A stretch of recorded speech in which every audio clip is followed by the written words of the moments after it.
आसक्त हो जाता था। तो हमारी बहन बेटियों को कोई गंदी नजर से ना देखे, इसलिए घूंघट परंपरा चली थी। ये त्रेता युग में नहीं थी, माता सीता को बहुत ज्यादा लंबा घूंघट नहीं था। उस परंपरा में तो बेटी ससुर और बेटी ससुर और बहू तो पिता और पुत्री की तरह रहा करती थी, है ना। रामचरितमानस में सारी चीजें स्पष्ट होंगी, मैं आपको आगे स्पष्ट करूंगा। जब से देश गुलाम हुआ तब से हमारे हिंदू भाइयों ने अपनी बहन बेटियों को बचाने के लिए ये घूंघट परंपरा चालू की। फिर अंग्रेज चले गए, मुगल चले गए, पर चूंकि आदत हो गई तो वह परंपरा चली आई। अब कोई ये ना सोचा कि स्त्रियों को जबरदस्ती घूंघट ना, अब तो घूंघट डालने की विशेष जरूरत नहीं, अब तो देश गुलाम थोड़ी है। हाँ, घूंघट डालने की जरूरत नहीं है, पर शरीर को ढकने की जरूरत है, मर्यादा में रहने की जरूरत है, सब प्रकार से। हाँ, तो माता सीता जब रंग भूमि जब सी पगुधारी, देखी रूप मोहे नर नारी।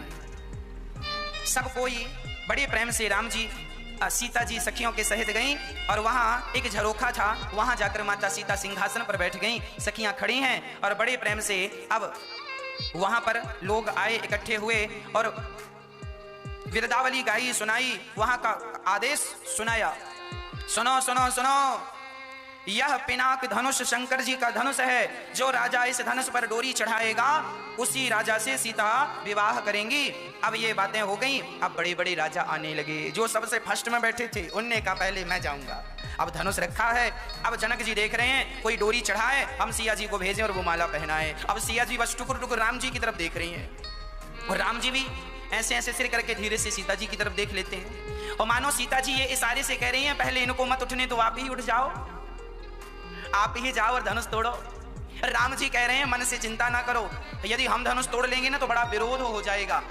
क्या विरोध हो जाएगा? बोले ये लोग कहेंगे हमें अवसर नहीं मिला, तो पहले इन्हें अवसर देना अति आवश्यक है। तो राम जी चुपचाप बैठे हैं और बड़े बड़े राजा, है ना, रावण भी वहां पर आया था। और केवल रावण नहीं, वहां पर तो बाणासुर भी इस धनुष को देख करके चुपचाप वहां से चलता बना। रावण और बाणासुर जैसे योद्धा भी देखकर चलते बने, हिला नहीं किसी से। अब बड़े बड़े राजा उठा रहे। एक राजा बड़ा गया, बड़का पेट था, बहुत खाता था, उसको लगा मैं ज्यादा खाता हूं तो ज्यादा ताकत होगी। गया और जाकर के एक हाथ उसने रखा धनुष के ऊपर और उठाने का, उसको लगा मैं एक हाथ से उठा लूंगा, और उठाने को लगा, पूरी ताकत लगाया, हिला भी नहीं। तब उसने दोनों हाथ रखे और दोनों हाथ जब दोनों हाथ से उठाने लगा तो पसीने निकल गए। और जब पसीने निकले तो जो धनुष था वो भी कोई सामान्य धनुष थोड़ी था, शंकर जी का जीता जागता धनुष ने एक लात मारी, चल लात मारी तो जाके चारों कोने चित्त गिरा। अब चुपके से जाकर अपने सिंहासन पर बैठ गया और जाकर बैठा बाजू वाले से। बाजू वाले ने कहा क्यों कटाली नाक अपनी, बड़ा राजा बनता था, बैठ जा चुपचाप यहाँ। तो उसने कहा सुनो, जाओ तुम ही ट्राई कर लो। हाँ हाँ हम जा रहे हैं, हमें तुम्हारे जैसे समझे हो क्या, अपने जैसे मत समझना, हम तो ऐसे 50 धनुष उठा लेंगे। अब दूसरा राजा गया, बड़ी तेजी से राजा गया और उसने बड़ी जोर से धनुष में दोनों हाथ जमाए और जो उठाने लगा धनुष भगवान ने फिर लात जमाया, वो भी चारों कोने चित्त। सारे राजा आते गए, चित्त होके चलते गए। अंत में क्या हुआ? भूप सहस दस एक ही वारा, लगे उठावन तरहि नटारा, है ना। भूप सहस दस एक ही वारा, लगे उठावन तरहि नटारा।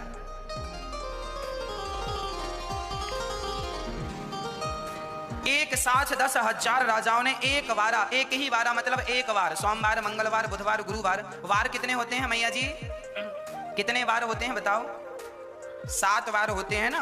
अब बताओ इन 7 वारों में सबसे बढ़िया वार कौन सा है? कौन सा वार बढ़िया है मैया जी बताओ? कौन सा? सोमवार मंगलवार। 7 वारों में श्रेष्ठ वार है परिवार, 8वां वार है परिवार। जिसका परिवार अच्छा है उसका सोमवार भी अच्छा, मंगलवार भी अच्छा, बुधवार भी अच्छा, गुरुवार भी अच्छा, शुक्रवार भी अच्छा, शनिवार भी अच्छा। और जिसका परिवार ही अच्छा नहीं है तो क्या सोमवार, क्या मंगलवार, क्या बुधवार, 7 वारों को अच्छा बनाना हो तो अपने परिवार को अच्छा बनाइए। एक ही वारा, एक ही दिन 10,000 राजाओं ने उठाने का प्रयास किया। जब धनुष नहीं उठा, दीप दीप के भूपति नाना आए, सुनी हम जो पुनि ठाना। अब बड़े बड़े, अब जनक जी ने देखा कि कोई धनुष नहीं उठा सका, और जनक जी को बड़ा गुस्सा आया जनक जानकी जी की तरफ देख करके, और जनक जी उदास होकर बोले, अब लगता है मेरी बेटी को जीवन भर कुंवारा रहना पड़ेगा, कोई क्षत्रिय नहीं है, क्षत्रियों से पृथ्वी खाली हो गई है, इस धनुष को कोई उठा नहीं सकता। अब जनक जी की बातें सुन सुन के लक्ष्मण जी को बड़ा गुस्सा आ रहा, अरे भैया जी बैठे और ऐसी बातें चल रही, ऐसी बातें चल रही। अब लक्ष्मण जी तमतमा के उठे, जनक जी ठहरो। हाँ हाँ ठहरे हैं, बताओ क्या चाहिए? अरे चाहिए क्या, जहां हमारे भैया राम और हम जिस सभा में बैठा करते हैं ना, वहां कोई ऐसी बातें नहीं करता कि कोई क्षत्रिय नहीं बचा, हम हैं क्षत्रिय, और हम इस धनुष की क्या बात कहें, सारी पृथ्वी को गेंद की तरह लेकर के भाग जाएंगे। हाँ, अब राजा डर गए, हे भगवान धनुष को क्या कहें, पृथ्वी को लेके भाग जाएंगे। तो किसी ने कहा जब पृथ्वी को लेके चले जाएंगे तो फिर ये कहां रहेंगे, ये भी तो पृथ्वी में ही है। लक्ष्मण जी का क्या कहना है, लक्ष्मण जी शेषानांग है, शेष अवतार हैं, और लक्ष्मण जी अर्थात शेषनांग भगवान के ऊपर ही पृथ्वी रखी है, शेषनांग भगवान के फणों पर ही पृथ्वी रखी है, ऐसा हमारे शास्त्रों का मत है ना। अच्छा, साइंस भी कहता है कि पृथ्वी पानी में टिकी हुई है और शेषनांग भगवान समुद्र में है, और समुद्र के ऊपर पृथ्वी टिकी है शेषनांग भगवान के ऊपर, तो पानी साफ पानी में ही तो रहता है। तो साइंस भी लगभग वही बात कह रहा है कि पृथ्वी पानी में है, आप जमीन में कितना भी खोद लीजिए पानी ही पानी है, और पृथ्वी पानी पर है, और शेषनाग भगवान भी पानी में रहते हैं क्षीर सागर में, तो पृथ्वी उनके ऊपर उनके शीर्ष पर टिकी हुई है। तो वह कह रहे हैं कि हम पृथ्वी को लेकर के दूर तक गेंद की तरह चले जाएं, और आप कह रहे हैं धनुष की बात। तो जनक जी ने कहा जब इतनी ताकत है तो धनुष उठा क्यों नहीं लेते, डोरी चढ़ा क्यों नहीं देते। जय जयकार होने लगी, देवता पुष्प बरसाने लगे, ढोल नगाड़े बजने लगे, शंख बजने लगे, जय जय राम की ध्वनि होने लगी, बोलिए सियावर रामचंद्र की, सियावर रामचंद्र की। अब तो बड़े प्रेम से भगवान राम जी धनुष तोड़कर जैसे ही धनुष को नीचे रखा, सारे वो लोग खड़े हो गए, राजा लोग, अरे इन्होंने धनुष तोड़ दिया पर हम विवाह नहीं होने देंगे। दूसरे ने कहा क्यों, तुम क्यों नहीं विवाह होने दोगे। उसने कहा कि हमने सीता को देखा है और हम विवाह करेंगे। तो दूसरे ने कहा तुम विवाह करते तो धनुष को क्यों नहीं उठाया। अरे उसने कहा चुप रहे, हम तो भड़का रहे हैं ताकि दंगा वंगा हो जाए। अब दूसरा जवाब देता, अब वो जोर जोर से कहने लगे चलो उठाओ अपनी अपनी तलवारें, युद्ध करना पड़ेगा। अब कुछ लोग चाहते हैं कि दंगा हो, कुछ लोग चाहते हैं कि झगड़ा हो। तो किसी ने कहा सुनो तुम ही आगे चलो तलवार लेके, तुम आगे चलो हम पीछे पीछे आ रहे हैं। उसने कहा वाह ऐसा कभी हुआ है, झगड़ा कराने वाले हमेशा पीछे रहा है, आगे तुम जाओ हम पीछे रहेंगे। झगड़ा कराने वाले हमेशा पीछे रहते हैं, उस चक्कर में कोई गया नहीं। सीता जी माला लेकर के आई और माला लेकर आई, राम जी खड़े हैं, राम जी का कद जरा ऊंचा है, सिया जी का कद जरा छोटा है, सीता जी छोटी सी है। उस जमाने में ऊंची हील वाली चप्पल चलती नहीं थी कि पहन के खड़ी हो जाए और बड़ी दिखने लग जाए। सीता जी जनक लली छोटी सी थी, राम जी जरा लंबे थे। अब राम जी को माला कैसे पहनाए, तो जरा सिया जी ने राम जी से कहा सरकार जरा सिर नीचे करो, हमारा हाथ वहां तक आ नहीं रहा है, माला फिर पूरा पहना नहीं सकते। आजकल आप लोगों ने देखा होगा शादी विवाह में बड़ी नौटंकी होती है, कहीं माला पहनाने के समय कोई लड़का को उठा लेता है तो कोई लड़की को उठा लेता है, और माला ही टूट जाता है जिस माला को पहना रहे हैं। शादी के पहले ही माले वाले टूट गए, आगे चल के राम जाने क्या होगा इन लोगों का। हाँ? कैसी कैसी शादियां लोग करते हैं और कैसा कैसा। इसीलिए कहते हैं हर जगह हर, देखिए मजाक भी अच्छी बात है पर हर जगह मजाक अच्छी नहीं लगती। अब कोई मरा पड़ा और वहां कोई मजाक करने लग जाए, हद तो तब हो गई जब एक आदमी ने मरे हुए बाप के संग अर्थी ले जा रहा था और सेल्फी ले रहा था। हद तो तब हो गई, बाप को रखा कंधे पे, ले जा रहा अर्थी बाप की, और सेल्फी का इतना करे नहीं चाहिए। कहां कौन सी बात होनी चाहिए, कहां कौन। इसीलिए कहते हैं कि शिक्षा तो हो पर शिक्षा के साथ दीक्षा हो। आपको शिक्षा तो है पर दीक्षा ना होने के कारण, गुरु परंपरा से ना जुड़ने के कारण आपका जीवन अभी रिक्त है, अर्थात खाली, बहुत चीजों से खाली है। अब शादी विवाह में लड़की को उठा लेना, दुल्हन को, अब लड़की माला पहनाने के समय कभी यहां हो जाती है कभी यहां हो जाती है ना। माला नहीं, अरे जब माला नहीं पहनना था तो शादी काहे कर रही हो। हाँ, ये शोभनीय नहीं है, ये अशोभनीय है। शादी विवाह जानते हो, मर्यादा जानते हो। हमारे हिंदू धर्म में सनातन संस्कृति में ये लिखा हुआ है कि लड़की का जब विवाह होता है तो वह लक्ष्मी स्वरूप होती है, और लड़के का जब विवाह होता है तो वह नारायण का स्वरूप होता है। दुनिया में कोई भी लड़की मंडप के नीचे बैठी हो, किसी भी जात की हो, मंडप के नीचे हिंदू परंपरा से उसका विवाह हो रहा है, तो मंडप के नीचे बैठी लड़की और लड़का दोनों ही लक्ष्मी और नारायण हैं। उन्हें लक्ष्मी और नारायण के रूप में ही देखना चाहिए। जब तुम्हारी शादी होती है ना, मंडप के नीचे पंडित जी वेद मंत्र पढ़ते हैं, वहां मंडप की जो छांव होती है, सारे वेद पुराणों का आवाहन होता है, संत मुनियों का आवाहन होता है, ऋषियों का आवाहन होता है, सप्तर्षियों का, भगवान का, गणेश जी का, गौरी जी का आवाहन होता है, और भगवान की उपस्थिति में तुम्हारा विवाह कराया जाता है। पंडित जी पूजा कराते हैं, ऐसे नहीं करा देते। सारे देवताओं को बुलाकर अग्नि स्थापन करके और तुम्हारे विवाह होते हैं। तुम्हारे विवाह के साक्षी सभी देवी और देवता होते हैं। तुम नारायण होते हो विवाह के समय, और लड़की लक्ष्मी होती है, तो तुम लक्ष्मी नारायण हो भैया। तुम अपनी मर्यादा का तो ख्याल रखो। हाँ, आज लोगों को बिल्कुल जानकारी नहीं है कि हम कौन है। आजकल तो लड़के शादी करने जाते हैं, अपनी शादी में शराब पी के आते हैं। हाँ या ना? हमने सुना कि लड़का शादी में बार बार दुल्हन की गोद में जाके गिर रहा था। क्यों गिर रहा था दुल्हन की गोद में? ज्यादा पी रखी थी, बैठा भी नहीं जा रहा। हम तो लड़की के माँ बाप से कहेंगे ऐसे दूल्हे को तुरंत उल्टा लटका के मारो और तुरंत बारात को वापस कर दो। जो लड़का मंडप के नीचे अपने आप को नहीं संभाल सकता, वो तुम्हारी लड़की को जीवन भर क्या संभालेगा? क्या संभालेगा? सोचो। जो शादी के दिन ही अपने आप को ना संभाल सका, वो शादी के बाद तुम्हारी बेटी को क्या संभालेगा? तुमने कैसा लड़का ढूंढा है अपनी बेटी के लिए? शराबी ढूंढ लिया, शादी करने आया उसमें भी पी के आया। ऐसे दुल्हों को तो तुरंत वापस कर देना चाहिए। जा बारात लेके, खाना भी मत दो, खाया हो तो पेट में मारो, सब बाहर निकले। हाँ, इसीलिए आप अपनी बेटियां जरा सूझबूझ के दिया करो, समझदार को दिया करो। लड़का जरा कम कमाता हो, लड़का जरा कम पैसे वाला हो चलेगा, पर सेल्फ हो, कमाने वाला हो, अपनी मेहनत पर विश्वास रखने वाला हो, बाप के टुकड़ों पे ना पल रहा हो। ऐसे लड़के को बेटी दोगे तो सुखी रखेगा और सुखी रहेगी बेटी। पैसे वाले जरूरी नहीं है कि करोड़पति से तुम बेटी का विवाह कर दोगे ना। कैसे करोड़पति लोगों को भी मैंने देखा है कि बेटी से विवाह कर लेते हैं और बाद में ताने मारते हैं। तुमने अपने बाप के घर में देखा ही क्या है? यहाँ तो देखो ये सब कुछ है। ज्यादा अमीर के घर भी बेटी ना दे देना। ज्यादा अमीर के घर दोगी तो तुम्हारी बेटी को जीवन भर ताने सुनने को मिलेंगे कि देखो तुम्हारे बाप तो कैसे थे, तुम तो कहाँ रहती थी और आज तुम यहाँ रह रही हो, तो बड़ी नाटक कर रही हो। आप जरा अपनी भावनाओं को रखेंगे ना, आप जरा ससुराल में कुछ कह देंगे ना, तो वो अपने पैसे की गर्मी दिखाएंगे। तुमने देखा है अपने बाप के घर में? यहाँ आए तो देखने लगे। इसलिए हमारे बड़े बुजुर्ग कहते हैं शादी विवाह लेवल में करना चाहिए। दाल रोटी हम आनंद से खा रहे हैं तो अपने हिसाब की लड़की देख लो, अपने हिसाब का लड़का देख लो। ज्यादा करोड़पति से भी ना कर देना, नहीं ताने सुन सुन के मर जाएगी तुम्हारी छोरी। हाँ जी, सही है या गलत है? ये हम नहीं कह रहे हैं, पद्म पुराण में लिखा है, हम पढ़ रहे थे एक दिन, सब कुछ लिखा है उसमें। लड़की विवाह कहाँ करें कहाँ ना करें, अपनी तालमेल में, अपनी हैसियत में सब करना चाहिए। हमारे बड़े बुजुर्ग कहावत कहते, जितना चादर हो उतना पांव पसारो, उससे ज्यादा नहीं।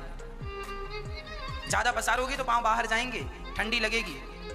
अपनी हैसियत, हम सबको अपनी हैसियत याद रखना चाहिए और हम सभी को अपनी हैसियत में ही रहना चाहिए। हैसियत से आगे जाएंगे परेशानी होगी। जो हमारी मर्यादाओं की, पाकिस्तान और हिंदुस्तान के बीच में एक बॉर्डर है, एक रेखा है, मर्यादा की रेखा। यदि हम भारत के उस पार चले गए तो पाकिस्तान की पुलिस पकड़ के जेल में बंद कर देगी। क्यों जेल में बंद कर दिया भाई हमें? अरे तुम मर्यादा पार करके आए हो, तुम्हारी हैसियत कैसे हुई यहां तक आने की? इसीलिए अपने अपने में रहो, अपने अपने में रहो, मर्यादा में रहो। कभी भी मर्यादा ना तोड़ना। मर्यादा तोड़ोगे हमेशा रोते रहोगे, दुखी रहोगे। अब तो राम जी कह रहे हैं सिया से ना ना ना सिर नहीं झुकेगा। अब राम जी कह रहे हैं, सिया जी कह रही हैं सिर झुका लो, सिया जी कह रही हैं सिर झुका लो, राम जी कह रहे हैं सिर तो झुकेगा नहीं, ये सिर है, ये छत्री का सिर है, किसी के सामने झुकता नहीं है। अब राम सीता जी बोली ये कोई युद्ध क्षेत्र थोड़ी है, सिर झुकाना ना झुकाना, ना ना ना ना। लक्ष्मण जी देख रहे थे, सिया माता जी माला लिए खड़ी है और माला है और वो राम जी झुक नहीं रहे हैं। तो लक्ष्मण जी को एक युक्ति सूझी, लक्ष्मण जी दौड़े दौड़े गए और राम जी के चरणों में गिर पड़े। सरकार बधाई हो, पुष्प वाटिका में आपने ठीक देखा था, बधाई हो, आपका विवाह हो गया। और चरणों में गिर पड़े तो लक्ष्मण जी को उठाने के लिए सिया राम जी ने सिर झुकाया, सिया जी ने जल्दी से माला पहना दिया। बोलिए सियावर रामचंद्र की। अब राम जी का विवाह, अब जनक जी ने सुंदर सी पत्री लिखी और जनक जी ने अपने एक मंत्री को भेजा, जाओ दशरथ जी के यहाँ पाती लेकर के जाओ। और पाती लेकर के जनकपुर में गए तो जनकपुर में जाते ही उन्होंने संदेशा दिया दरबार में, सरकार आपके बेटे राम जी ने सिया जी के लिए जो प्रतिज्ञा थी उसे पूरा किया है, धनुष तोड़ करके सिया ने माला पहना दिया है, अब विवाह की तैयारियां की जाएं। अब दशरथ जी सुने, वहां भरत जी भी थे, भरत जी दौड़े दौड़े गए, मैया मैया भाभी आ रही हैं। अरे कौशल्या जी चौकी, भाभी आ रही है। कहाँ भाभी? अरे मैया भैया राम का विवाह होने वाला है, धनुष तोड़ दिया है, अब तो सारे यहाँ उत्सव चालू हो गया। एक तो राम जन्म का उत्सव, अब राम विवाह का उत्सव। खूब आनंद से विवाह उत्सव चल रहा है। दशरथ जी खूब बधाइयां लुटा रहे हैं और ब्राह्मणों को दान पुण्य कर रहे हैं, गौ दान कर रहे हैं, सारा दान पुण्य करके और बारात तैयार हो रही है। कौन कौन जाएगा बारात में? गांव के छोटे छोटे बच्चे बोले हम भी राम जी की बारात में जाएंगे। बूढ़े बूढ़े लोग, हाँ, जिनका सिर ऐसे ऐसे हिल रहा था, वो भी बोले हम भी बारात में जाएंगे। सारे लोग बारात में, सोने के रथ तैयार किए गए, सुंदर से घोड़े तैयार किए गए और बढ़िया दशरथ जी बैठे हैं। एक रथ में 10 रथ बैठ गए, एक रथ में 10 रथ बैठे हैं और चले हैं। और जब चलते चलते चलते चलते और जब एक गांव के पास बारात गुजरी, एक गांव के पास से, तो गांव वालों ने पूछा भैया ये कहाँ जा रहे हो? तो कुछ लोग पैदल जा रहे थे। उन्होंने कहा पता नहीं है, राम जी का विवाह हो रहा है। अच्छा, विवाह बारात जा रही है? ये बारात है। अच्छा अच्छा अच्छा, ये बारात जा रही है। तो ये बताओ, बारात तो दिख रही है, दुल्हा कहीं नजर नहीं आ रहा है। अब वो गांव के लोग, जो अयोध्या के लोग बारात में नाच रहे थे, जब उनसे गांव वालों ने पूछा कि बारात तो है, दुल्हा कहाँ? तो तुरंत दौड़े दौड़े दशरथ जी के पास गए। दशरथ जी, गांव के लोग पूछ रहे हैं कि दुल्हा कहाँ है, हम क्या जवाब दें बताओ? अब दशरथ जी बोले हमें क्या पता, क्या? गुरु जी से पूछो। गुरु जी बताओ, गांव वाले पूछ रहे हैं दुल्हा कहाँ, क्या बोलना है? गुरु जी ने सोचा विचार करके कहा अच्छा उनसे बोल दो कि दुल्हा, उन्होंने कहा एक काम करो, भरत जी को बिठाल दो एक रथ में, और कोई पूछे कि दुल्हा कहाँ है तो कह देना ये दुल्हा, क्योंकि इनका भी तो, क्योंकि उनको गुरु जी को पता था कि इनका भी तो विवाह होना है, तो भरत जी को बिठाल दिया। अब वो लोग भागे भागे गए और दूसरे गांव में तब तक बारात चली गई। दूसरे गांव के लोग बोले कहां से आ रहे हो? तो अब ये लोग ये कुछ नहीं बता रहे हैं कि कहां से आ रहे हैं। हाँ सुनो, दुल्हा देखना, दुल्हा। अब ये बस यही कह रहे हैं, दुल्हा देखोगे? दुल्हा नहीं, हमें दुल्हा नहीं देखना, ये बताओ बारात कहां से आ रही है? हाँ दशरथ जी के यहाँ अयोध्या से आ रही है। दुल्हा देखना, दुल्हा। ये बेचारे पक गए थे सुन के कि दुल्हा कहाँ। अब बेचारे बहुत देर बाद दुल्हा कहाँ मिला, तो सबसे यही कह रहे हैं दुल्हा देखना, दुल्हा। हाँ दुल्हा दिखाओ कहाँ है? ये देखो, ये जो है ना, ये घुंघराले बालों वाले सामने, ये दुल्हा। अच्छा, बहुत सुंदर दुल्हा है, बारात बहुत सुंदर है और बढ़िया दुल्हा है। तो जरा ये बताओ कि दुल्हा भी अच्छा है, बारात भी अच्छी है, ये बताओ शादी की तारीख क्या है? अब फिर चुप। अब फिर पैदल वाले दौड़े दौड़े गए। दशरथ जी फिर गड़बड़ हो गई। क्या हुआ? अरे बोले ये बारात जा रही है, दुल्हा भी है, पर शादी की तारीख क्या है? अब दशरथ जी बोले गुरु जी आप बताओ तारीख क्या है? एक पहली बारात ऐसी देखी कि जिस बारात में ना दुल्हा था ना शादी की तारीख पक्की थी, बस बारात जा रही थी, खाली बारात, चली बारात। तो चलते चलते बारात जनकपुर पहुंच गई। तो जनकपुर के लोगों ने पूछा क्यों, कहां से आए हो? बोले हम अयोध्या से आए हैं। दुल्हा कहाँ है? ये बैठे हैं दुल्हा। तो जनकपुर वालों ने कहा क्यों? सबसे तो तुमने झूठ बोला, हमसे झूठ बोलोगे? तुम्हारे दुल्हा पहले से डटे हैं यहाँ, महीने भर से डटे हैं यहाँ। हाँ अच्छा चलो ये बता दो कि शादी की तारीख क्या है? अब फिर अयोध्या वाले चुप हो गए, कोई जवाब नहीं। तो सखियां कहने लगी हाँ ये अयोध्या वाले हैं, बिना तारीख पक्की भाई बारात लेके आ गए। तो दूसरी सखी बोली तुम्हें पता है ये बारात लेके क्यों आ गए? हाँ हमें सब पता है। तो जरा बताओ ये बारात लेके क्यों आए? अरे बोले बारात लेके इसलिए आ गए क्योंकि ये तो बेचारे सत्तू घोल घोल के पीते थे, सत्तू खाते थे, और सोचा कि जनकपुर में खूब पकवान मिलेंगे तो खाने आए। वहां तो सत्तू घोल घोल पीते थे, यहाँ शादी की तारीख पहले खाएंगे 56 भोग, तारीख पक्की होती रही। हाँ तो अब जनकपुर की सखियां और अयोध्या के लोगों में ऐसी बातें प्यार भरी, शादी विवाह में कहते हैं ना गाली प्रोग्राम, एक दूसरे को प्यार भरी मीठी मीठी गालियां दे रही हैं सखियां। और जब बारात चली, दशरथ जी से राम जी आकर भेंट किए, चरणों में गिर पड़े। गुरु वशिष्ठ जी से भेंट हुई, अपने मित्रों से भेंट हुई। और जब अभी तक तो जनक जी ने 2 को देखा था, 2 मतलब राम और लक्ष्मण को। जब 2 को और देखा, जब 2 को और देखा तो जनक जी दंग रह गए। हे भगवान, सारे हीरे मोती दशरथ जी के पास पहुंचे। तो दशरथ जी से जनक जी ने कहा सुनो सरकार, आपके भी 4 छोरा हैं और हमारी भी 4 छोरियां हैं। जनक जी की 4 बेटियां थी, बड़ी तो जनक नंदिनी थी, काका ताऊ में सबके मिला के टोटल 4 थी। तो ये चारों का विवाह कर दें। अब चारों दुल्हा बन गए। गुरु जी ने तिथि देखी, अगहन का महीना, शुक्ल पक्ष की पंचमी तिथि, बड़े प्रेम से विवाह की तैयारियां हैं। और जब बारात निकल कर आई तो 4 जी श्रुत कीर्ति से विवाह कर रहे थे। ये चारों दुल्हन और चारों दुल्हा, इनके सामने करोड़ों स्वर्ग की सुंदरता और करोड़ों स्वर्ग का धन वैभव भी आज इस सुंदर से विवाहोत्सव के सामने सब फीका नजर आ रहा है। आज पृथ्वी इतनी सुंदर सजी है मानो दुल्हन की तरह। बड़े प्रेम से राम जी का विवाह संपन्न हुआ।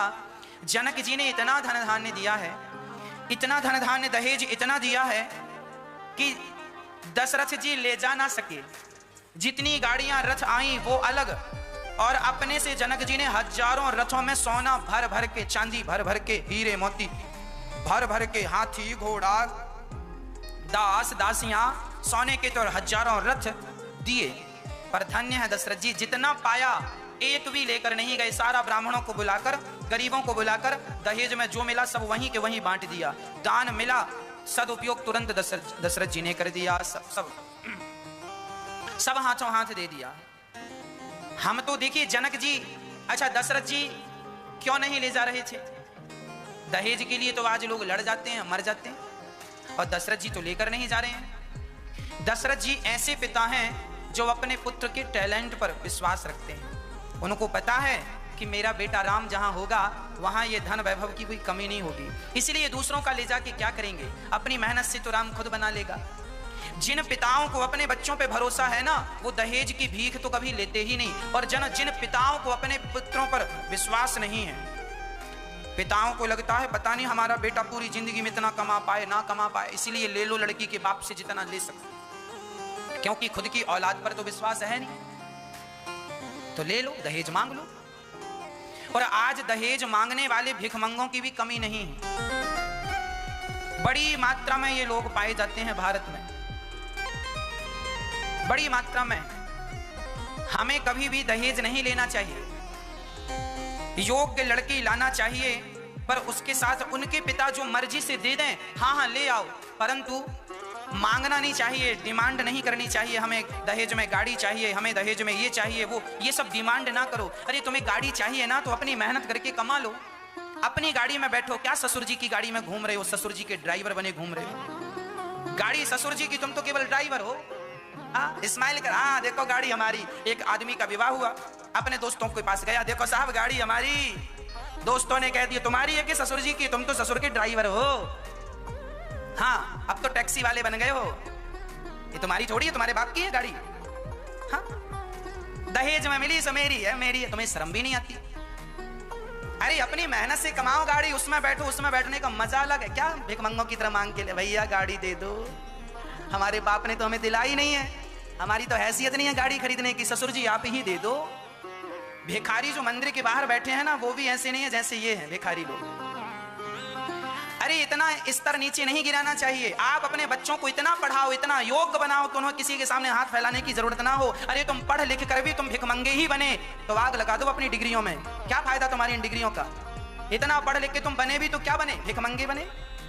इसीलिए हमारे शास्त्र कहते हैं भिखमंगा ना बनना। अगर निर्भर बनोगे, दूसरों पर गिड़गिड़ाओगे तो अपना मान भी सम्मान भी सब कुछ गवाओगे। इसलिए खड़े हो शान से तनकर, यही शोभा मनुष्य तन की, स्वयं सींचो हर एक डाली खुशी जीवन के मधुबन की। हर जवान भाई को मैं कहना चाहता हूं कि यदि तुम्हें गाड़ी पर बैठना है तो अपनी मेहनत की गाड़ी पर बैठना। दहेज की गाड़ी पर तो अपाहिज लोग बैठते हैं, जिनके पांव में बल नहीं होता, जिनके खून पानी बन चुका है, वो दहेज की भीख मांगते फिरते हैं। यदि आपका खून है आपके पिता का तो अपनी कमाई से क्या मांगना। फिर मंदिर के भिखारी और तुम भिखारियों में रत्ती भर भी अंतर नहीं है।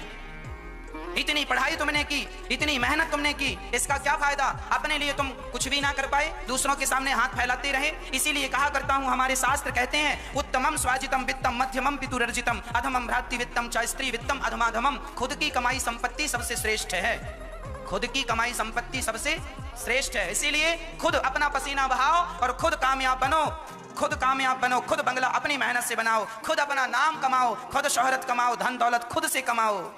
टुकड़ों पर तो जो जंगल का शेर होता है ना, जंगल का शेर वो कभी टुकड़ों पर नहीं पलता, और जो सर्कस का शेर होता है वो हमेशा टुकड़ों पे पलता है। सर्कस का जो शेर होता है, सर्कस जानते हैं, सर्कस का जो शेर होता है, सर्कस के शेर को सर्कस का मालिक टुकड़े फेंकता है मांस के, और वो झपट्टा मार के टुकड़े खाता है। वही शेर जो सर्कस के शेर हैं, यदि उन्हें जंगल में छोड़ दिया जाए ना तो वो भूखे मर जाते हैं, क्योंकि सर्कस में रहते रहते बेचारे कमा के खाने का अर्थात शिकार करने का टैलेंट भूल चुके हैं और बने बनाए मांस के टुकड़ों को खाने के आदी हो चुके हैं। आप लोग भी यदि अपने बच्चों को ज्यादा प्रॉपर्टी देते हैं, ज्यादा धन दौलत देते हैं, तो आप भी अपने बच्चों को सर्कस का शेर बनाते हैं जो बाप के टुकड़ों पर पलता रहता है। इसीलिए बच्चों को बाप के टुकड़ों पर नहीं पलना चाहिए, स्वयं अपने आप को कामयाब बनाना चाहिए, सफल बनाना चाहिए। अपनी ताकत से, अपनी मेहनत के बल पर अपने पिता को कहना चाहिए, पिताजी आपके बेटे ने आपको गाड़ी दी है, ये आपके लिए गिफ्ट है। पिता की शादी की सालगिरह आए, पिता का जन्मदिन आए, तो अपनी कमाई से माता पिता को गाड़ी गिफ्ट करो, अपने माँ बाप को घर बना के गिफ्ट करो। पिताजी ये आपका घर, आप इसमें रहेंगे और हम आपके चरणों में रहेंगे इसी घर में। ये पिता का धन्यवाद। बाप का सीना गदगद, छाती फूल जाती, वाह मेरा बेटा किसी के टुकड़ों का मोहताज। ये पिता तुम्हारी पढ़ाई, तुम्हारा सही, जैसे गुरु से पढ़ने के बाद गुरु दक्षिणा दी जाती है ना, उसी प्रकार पिता को भी दक्षिणा देनी चाहिए। और पिता की दक्षिणा क्या है कि तुम पढ़ लिख कर इतना सामर्थ्यवान हो जाओ कि तुम औरों की सेवा में लग जाओ, किसी से हाथ ना पसारो। तब पिता समझता है कि मेरा इस बच्चे को जन्म देना सार्थक हो गया, जो अपने परिवार की भी सेवा कर रहा है और जरूरतमंदों की भी सेवा कर रहा है। अपना पेट तो देखिए कुत्ता बिल्ली भी भर लेते हैं, पर सभी में बांट कर खाए उसे इंसान कहते हैं। पराया दर्द अपनाए उसे इंसान कहते हैं। भारत के नौजवान भाइयों को मैं कह देता हूं कि तुम्हें तुम्हारा ससुर 1 करोड़ भी दे, 1 करोड़ रुपए दे, तो भी उसे ठुकरा देना। 1 करोड़ तुम क्या देते हो, हम में काबिलियत होगी हम 10 करोड़ कमा लेंगे।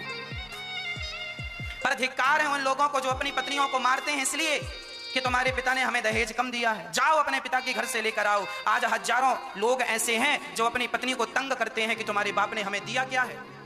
हाँ, तो तुमने शादी इसीलिए की है कि तुम्हारे पास कुछ आ जाए, धन दौलत। ये लोग ही धरती के बोझ हैं। हाँ, इसीलिए अपने बच्चों को इतना स्ट्रांग बनाना, मजबूत बनाना, खुद की कमाई खाएं। उत्तमम स्वाजितम वित्तम, पिता की संपत्ति दूसरे नंबर पे आती है, खुद की कमाई संपत्ति फर्स्ट नंबर पर, पिता की संपत्ति दूसरे नंबर पर, भाई की संपत्ति तीसरे नंबर पर, और स्त्री वित्तम अधमाधमम, स्त्री का धन, दहेज का धन तो अधम से भी अधम है।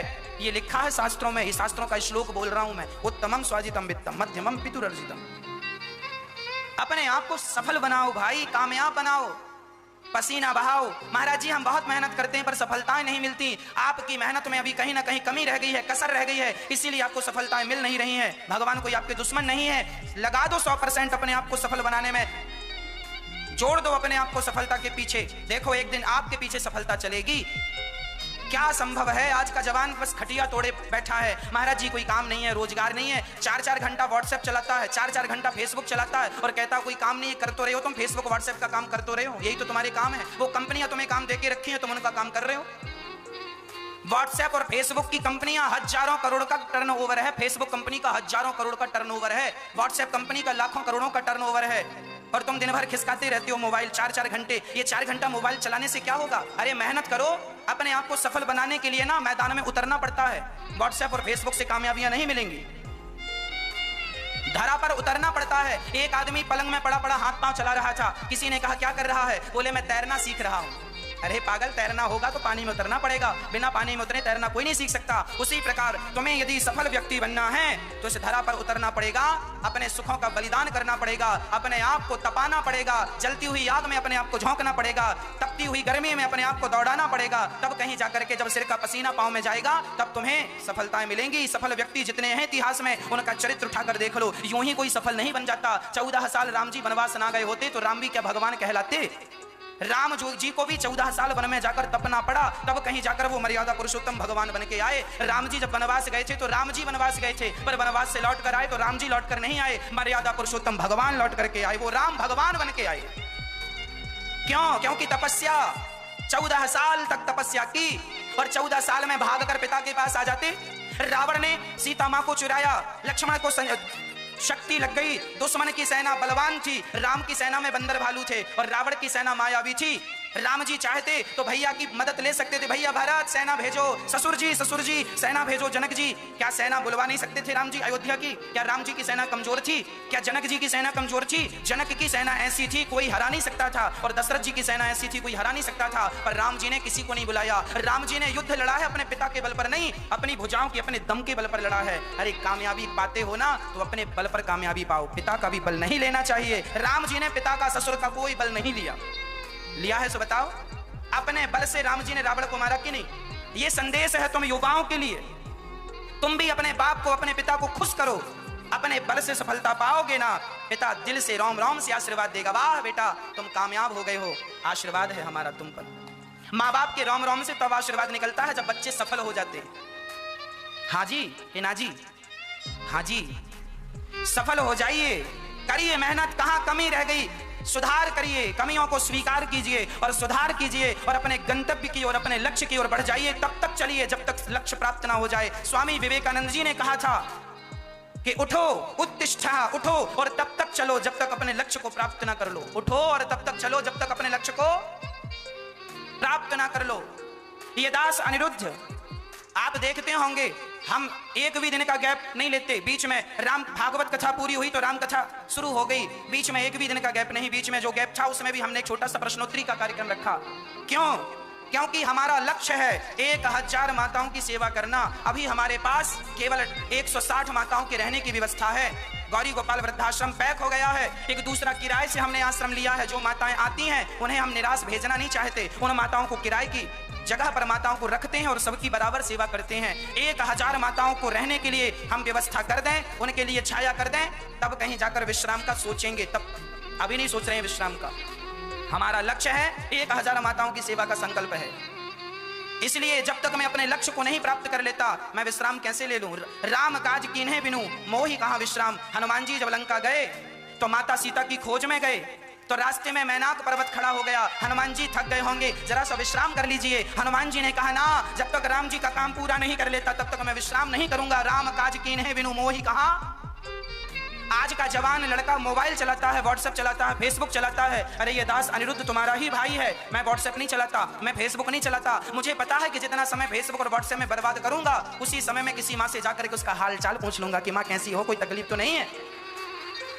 समय का दुरुपयोग करने वाला व्यक्ति हमेशा रोता है। इसीलिए प्रार्थना करता हूं नौजवान भाइयों से, आप लोग अभी देश का भविष्य हैं, आप ही भारत देश हैं। इसीलिए अपने आप को इतना तपा डालो, इतना तपा डालो कि किसी भी स्थिति से गुजरना पड़े, हंसते हंसते उस स्थिति से गुजर जाएं और कामयाब बनके चमकते हुए हीरे की तरह लौटकर घर आएं।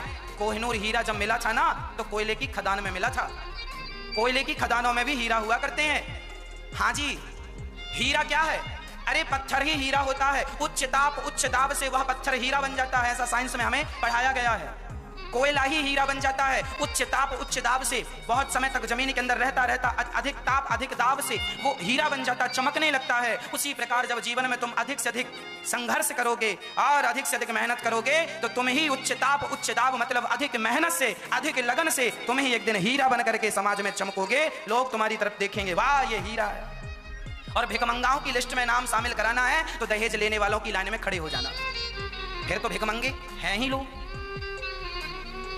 मांग लो फिर दहेज ससुर जी से। भगवान श्री राम, अच्छा जनक जी ने दशरथ जी को प्रणाम किया तो दशरथ जी ने जनक जी को प्रणाम किया, दंडवत किया। जनक जी ने कहा आप हमें प्रणाम कर रहे हैं? आप तो लड़के के पिता हैं और लड़की का पिता तो हमेशा लड़के के पिता को प्रणाम करता है। तब दशरथ जी ने कहा आप तो लड़की के पिता नहीं, आप तो दानी हैं। आपसे हमने कन्यादान लिया है पर हमेशा देने वाला बड़ा होता है। बताओ आज तक लेने वाला बड़ा हुआ? देने वाला बड़ा होता है, लेने वाला नहीं। जबकि लड़की का पिता कन्यादान देने वाला है और लड़के का पिता लेने वाला है। अब आप ही बताओ कौन बड़ा है, लेने वाला कि देने वाला? तो जनक जी श्रेष्ठ हैं, इसीलिए दशरथ जी उन्हें प्रणाम कर रहे हैं। वो उन्हें एक दूसरे को प्रणाम किया। जीवन में यही शिष्टाचार है। शिष्टाचार यही कहता है। हमारे अयोध्या में वृंदावन में जब संत मिलते हैं ना तो हम संतों को जब प्रणाम करते हैं तो हम उन्हें प्रणाम करते हैं और वो उन्हें प्रणाम करते हैं। संत कभी आप संतों को प्रणाम करेंगे ना तो संत भी पलट के आपको प्रणाम करेगा, इस भाव से कि आप उन्हें भगवान के रूप में देख रहे हैं तो वो भी तो आपको भगवान के रूप में देख रहे हैं। जब एक साधु दूसरे साधु से मिलता है ना तो ये साधु उन्हें प्रणाम करता है तो वो साधु भी उन्हें प्रणाम करते हैं। ये परंपरा है, यही परंपरा हमें निभानी चाहिए गृहस्थों को। पर ये गृहस्थी आदमी ना बड़ा अहंकारी हो जाता है, थोड़ा सा सम्मान और धन पा करके। लड़के का पिता सोचता है मैं बड़ा हूं, तुम तो लेने वाले हो साहब, तुम कैसे बड़े हो? देने वाला बड़ा होता। अच्छा, अपने हिसाब से मर्यादाएं लोग चेंज कर लेते हैं, अपने हिसाब से लोग सब बदल लेते हैं, मन माना है। इसीलिए चाहिए कि लड़की का पिता जब तुम्हें प्रणाम करे तो लड़के के पिता का फर्ज है कि अपने होने वाले समधी जी को आप प्रणाम ना करने दें बल्कि उसको उठाकर अपने हृदय से लगा लें। यही तुम्हारा शिष्टाचार है। जब लड़की का पिता तुम्हें प्रणाम करने आए तो उसके हाथ पकड़ के उठाओ और अपने छाती से लगा लो। ना वो तुम्हें प्रणाम करे ना तुम उन्हें प्रणाम करो, एक दूसरे के गले मिलकर के रहो। यही परंपरा रही है भारत की। पर अब लोग परंपराएं भूल गए। रामचरितमानस में हर परंपरा का उल्लेख है, वर्णन है, अद्भुत वर्णन है। अब राम जी बड़े प्रेम से जब सिया जी विदा हुई तो सिया जी रो रही हैं। एक सामान्य लड़की जब विदा होती है ना अपने माँ बाप के यहां से बहुत रोती है। क्यों रोती है? जीवन भर जिस आंगन में पली बढ़ी आज उस आंगन को छोड़ करके जा रही है, रोती है। एक लड़की जब विदा होती है अपनी माँ से, अपनी बहन से, अपने भाई से, अपने पिता से लिपट लिपट कर रोती है। और माता पिता आशीर्वाद देते हैं, जाओ भगवान तुम्हें सुखी रखे, सुखी रखे, सुखी रखे। बेटी तो दान के लिए ही बनी है, दान करना ही पड़ता है। जब लड़की विदा होकर ससुराल आती है तो ससुराल उसके लिए बिल्कुल नया होता है, नया, नए चेहरे होते हैं। ससुर को पहली बार अच्छे से देखा है, सास को पहली बार देखा है, पति को भी पहली बार ठीक से देखा है, देवर को भी पहली बार देखा है, घर को भी पहली बार देखा है। उसे ये भी नहीं पता कि कमरा किस तरफ है, रसोई किस तरफ है। पहली बार घर गई, उसे पता ही नहीं कौन सी चीज कहाँ, सामान कहाँ रखा हुआ है, उसे कोई ज्ञान नहीं। जब लड़की मायके से ससुराल जाती है ना तो ससुराल में जरा उससे कोई गलती हो जाए, आज पहली बार सास कहती है बहू आई है, बहू के हाथ का जरा भोजन करेंगे सभी लोग। अब बहू बहू बहू डरते डरते भोजन बनाती। पहली माँ के घर में तो बहुत बार बनाया पर इतना डर कभी नहीं था। पहली बार ससुराल में भोजन बना रही है, डरते डरते हाथ कांप रहे हैं और हाथ कांपते कांपते जरा नमक ज्यादा गिर गया। अब नमक ज्यादा गिर गया, अब बनाया और सास ने खाया, ससुर ने अरे राम राम राम, यही सिखाया तेरे माँ बाप ने, इतना नमक डाल दिया, यही सिखाया तेने अपने घर में।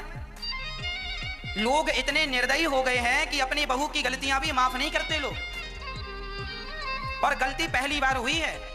इसीलिए सास ससुर से मेरी हाथ जोड़कर प्रार्थना है, बहू तुम्हारी है, तुम उसे जैसा बनाओगी वो आगे चलकर वैसा ही बनेगी। हर बार बहुओं का दोष नहीं होता। यदि माँ बाप की जिम्मेदारी है कि बेटी को संस्कार देना तो सास ससुर की भी जिम्मेदारी है कि तुम बहुओं को संस्कार दो, क्योंकि बहू एक बच्ची ही तो है, एक बेटी ही तो है, एक घर से दूसरे घर ही तो आई है। अभी उसकी उम्र क्या है? 20 साल की लड़की का विवाह कर दिया, 20 साल की है। क्या तुम्हारी बेटी 20 साल की नहीं है? क्या तुम्हारी बेटी की गलती तुम माफ नहीं करती हो? हर बार बहुओं की गलती नहीं होती, कई बार सास ससुर की गलती भी होती है, कई बार ननद की गलती और जेठानी की भी गलती होती है। पर चूंकि वो नया सदस्य है तो उसके ऊपर सब लोग बस चढ़ते रहते हैं, डसते रहते हैं। और जब तुम ज्यादा डस लोगे ना तो फिर वो मुंह खोलना शुरू करेगी, फिर वो जवाब देना शुरू करेगी। बाद में मत बोलना कि बहू बहुत बोलती है, पहले नहीं बोलती थी, तुम डसते जा रहे थे, अब बोलने लगी है, अब तुम सुनो। तुमने मजबूर किया उसको बोलने के लिए। रिश्ते ऐसे नहीं चलते कि केवल हम सहते जाएं। अरे गलती सबसे होती है, बहू से गलती हुई है, ऐसे नहीं करते। आप एक काम करना, एक तुलसी का पौधा उठाना और उखाड़ के दूसरी जगह पे लगाना। जब एक तुलसी का पौधा दूसरी जगह पे उखाड़ कर लगाओगे ना तो 4-5 दिन तक तो तुलसी के पौधे के पत्ते भी मुरझाए होते हैं। वहां का वातावरण एक्सेप्ट करने में तुलसी को भी 4-5 दिन का समय लगता है, हाँ या ना? फिर तो वो लड़की संपूर्ण घर छोड़ के आई है और तुम थोड़ी सी गलती, नमक ज्यादा हो गया, कम हो गया, उसमें तुम ताने मारे बिना नहीं रह रहे हो। अरे गलती है, डर रही है। पहली बार जब मैं भी मंच में चढ़ा बोला था तो मेरा भी शरीर कांप रहा था। आप भी मंच में पहली बार बोलेंगे, आपका भी थर-थर, कितने भी विद्वान होंगे आप, पर पहली बार में कोई काम करेंगे ना आदमी डर जाता है, कांप जाता है। वो अभ्यास से होता है सब चीज, है ना? इसीलिए मेरी प्रार्थना इतनी है, गृहस्थ जीवन में ताने बिल्कुल ना हो, शिकायतें ना हो। जिनके जीवन में शिकायतें हैं आज वो बहुत परेशान है। बहू से शिकायत है, सास से शिकायत है, ससुर से शिकायत है, पति से शिकायत है, पत्नी से शिकायत है। अरे क्यों शिकायत भरा जीवन जी रहे हो? हमें किसी से कोई शिकायत नहीं होनी चाहिए, ना पत्नी से शिकायत, ना पति से, ना सास से, ना ससुर से, कोई शिकायत नहीं। सब अच्छा, शिकायत ना हो। शिकायत भरी जिंदगी समाप्त कर दो, ये इसी में हम सबकी भलाई और हम सबका कल्याण है। कोई शिकायत ना हो, किसी से कोई शिकायत। सिया जी विदा हुई, रोने लगी। कहते हैं ना, जिसके पांव में विमाई फटी ही नहीं वो पीर पराई क्या जाने, और जिसने बेटी को जन्म दिया ही नहीं वो बेटी की विदाई क्या जाने। अक्सर बहुओं को एक ताना मिलता है, अक्सर बहुओं को सास एक ताना देती है। क्या ताना देती है? हमारी बहू ने तो हमारे बेटे को वश में कर लिया है। ये ताना भारत की 95% सास अपनी बहू को देती है। पड़ोसन से बताती समय क्या बोलती? हमारी बहुओं ने तो हमारे बच्चों को बस में कर लिया, हमारा बेटा ऐसा नहीं था, जब से विवाह होकर बहू आई क्या मंत्र दिया, बहू ने बस में कर लिया। मैया, हर बार बहुओं की ही गलती नहीं होती। आप अपने बेटे से भी तो कहा करो कि उसकी गलतियां वो सुधारे। बहू की गलतियां वो सुधारे और आप अपनी गलतियां भी सुधारो, तब घर जाकर स्वर्ग होता है। बुरा जो देखन मैं चला, बुरा न मिलिया कोई। हम दूसरों को जीवन भर कहते रहे तुम बुरे हो, तुम बुरे हो, पर कभी अपनी तरफ झांक कर नहीं देखा कि हम कितने बुरे हैं। कभी अपनी कमी देख ली होती तो कब का तुम्हारा घर स्वर्ग बन गया होता। इसीलिए हर बार गलती सास की नहीं होती, हर बार गलती बहू की नहीं होती। कहां गलतियां हो रही हैं उन्हें स्वीकार करो और उन्हें सुधार करो, आपका घर फिर। अरे दर्पण में धूल जम जाती है ना तो दर्पण को फेंका नहीं जाता, एक कपड़ा उठाकर जरा दर्पण की धूल साफ कर दी जाती है, दर्पण फिर ज्यों का त्यों हो जाता है। रिश्तों में जरा सी धूल जम जाए गलतफहमी की, रिश्तों में जरा गलतफहमी की धूल जम जाए तो गलतफहमी की धूल अपने विवेक के कपड़े से जरा साफ कर लेना। रिश्तों को तोड़ने से कामयाबी नहीं मिलेगी। धूल सबके आईनों में जमती है, सबके रिश्तों में धूल जम जाया करती है, पर जरा अपने विवेक के बुद्धि के कपड़े से जरा साफ कर लो, देखो तुम्हारे रिश्ते फिर पहले की तरह चमकने लगेंगे। हाँ, हर रिश्ते की जरूरत है। सीता जी गई हैं अयोध्या और जैसे सीता जी गई, जनक दशरथ गोस्वामी तुलसीदास जी बाल कांड पूरा करते हैं और अयोध्या कांड में प्रवेश करते हैं। अयोध्या कांड की पहली चौपाई, इस चौपाई को जो नित्य पढ़ता है उसके घर में उसका दाम्पत्य जीवन हमेशा सुखी रहता है। चौपाई आप सुनिएगा। जब तेराम ब्याह घर आए, जब तेराम ब्याह घर आए, नित नव मंगल बोल बधाए, नित नव मंगल बोल बधाए। जब से राम जी विवाह करके आए हैं तब से अयोध्या में खूब उत्सव चल रहा है, खूब आनंद चल रहा है। अभी उत्सव आनंद चल ही रहा था कि उत्सव माता कौशल्या ने सिया जी को मुंह दिखाई क्या दिया जानते हैं? कैकेयी मां ने सिया जी को मुंह दिखाई सोने का महल दिया, जिसे हम कनक भवन कहते हैं। सोने का महल, राम जी से ज्यादा प्यार कैकेयी माता करती थी और किसी ने सोने का महल दिया, किसी ने सोने का हार दिया, किसी ने कुछ दिया, पर कौशल्या जी को लग रहा था कि हमारे राम तो 20 होंगे, बहू जरा 19 ही होगी। कौशल्या जी को लग रहा था हमारे राम से सुंदर कोई नहीं है। अच्छा, हर माँ का बेटा माँ के लिए सुंदर, तो कौशल्या जी को लगा सीता भी जरा सुंदर होंगी पर राम से तो 19 ही होंगी। अब सासू माँ जब घूंघट उठाकर मुंह देख रही हैं, सिया जी का जब मुंह देखा तो माँ कौशल्या की नजर नहीं हटी।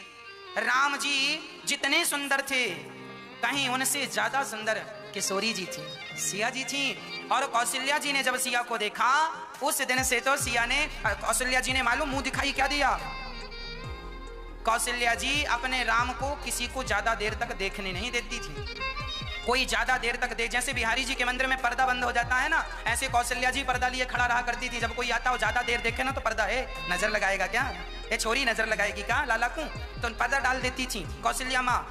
और अब कौशल्या जी ने कहा कि आज तक मैंने राम को, अर्थात आज तक मैंने किसी व्यक्ति को भर नजर राम को देखने नहीं दिया। सिया, मैं तुम्हें मुंह दिखाई में ये अधिकार दे रही हूं कि तुम मेरे राम को नजर उठाकर, नजर भरकर, जी भरकर देख सकती हो। ये अधिकार मैं तुम्हें प्रदान कर रही हूं।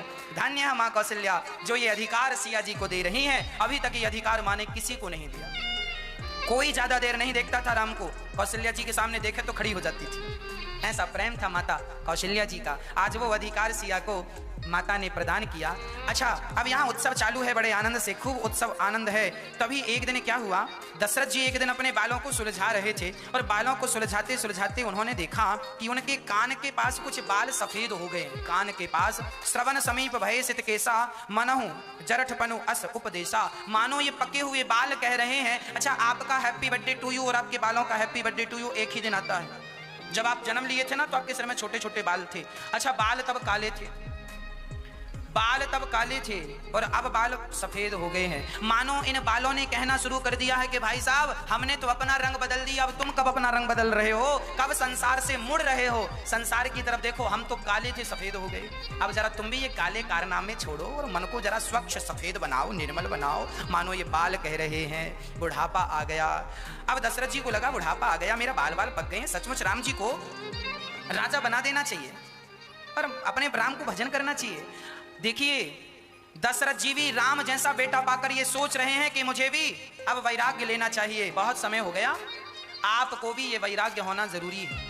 हम ये नहीं कहते कि आप घर छोड़कर चले जाओ, पर ये जरूर कहते हैं कि आप अपने घर पर ही रहकर भगवान का चिंतन अधिक से अधिक करना, भगवान को विसारना मत। हर क्षण हर घड़ी भगवान का चिंतन होता रहे और मन संसार से बिल्कुल अलग रहे। जैसे नारियल होता है, एक नारियल होता है कच्चा नारियल, एक नारियल होता है पका नारियल। कच्चा नारियल जो होता है ना, ये खोपड़ी से चिपका रहता है, जबकि पका हुआ नारियल आप हिलाएंगे ना तो अंदर से आवाज आती है, मैं अलग हूं, मैं अलग हूं, मैं अलग हूं, है ना। पका हुआ नारियल उसका गोला जो है ना खोपड़ी से चिपका नहीं रहता, जबकि कच्चा नारियल खोपड़ी से चिपका रहता। ये जो कच्चा नारियल है ना, अच्छा कच्चे नारियल को तोड़ते हैं ना तो खोपड़ी तो टूटती है, साथ में उसका गोला भी टूट जाता। जबकि पका हुआ नारियल तोड़ते हैं तो पका हुआ नारियल की खोपड़ी तो टूटती है पर उसका गोला नहीं टूटता। जो कच्चा है वो बाहर वाले से चिपका हुआ है। जो लोग अपनी पत्नी, अपने पुत्र, अपनी परिवार, अपने धन, अपने पैसा, अपनी प्रतिष्ठा से चिपके हुए